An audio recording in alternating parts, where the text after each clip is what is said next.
ছোটবেলার ঈদটা আপনার কেমন ছিল? থাকে না যে একটু সেমাই সালামের বাইরেও অনেক গল্প থাকে, তাই না? আপনার এখন কোন গল্পটা মনে পড়ে? ছোটবেলার ঈদ আমার কাছে মনে হয় যে অবশ্যই নতুন জামা, তারপরে ঘুরে বেড়ানো, খাওয়া দাওয়া, আম, ফাঁকা ঢাকা, এই এই ব্যাপারগুলো, সেলামি, এই ব্যাপারগুলো তো ছিলই।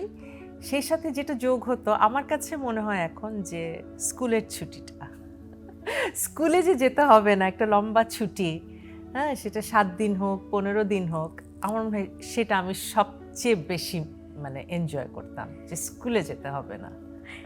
এখন তো দেখা যায় যে কাজের ব্যস্ততার জন্য আসলে ঈদে আলাদাভাবে ওরকম না, নিজেকে কি সময় দেওয়া হয়? না, একদম না।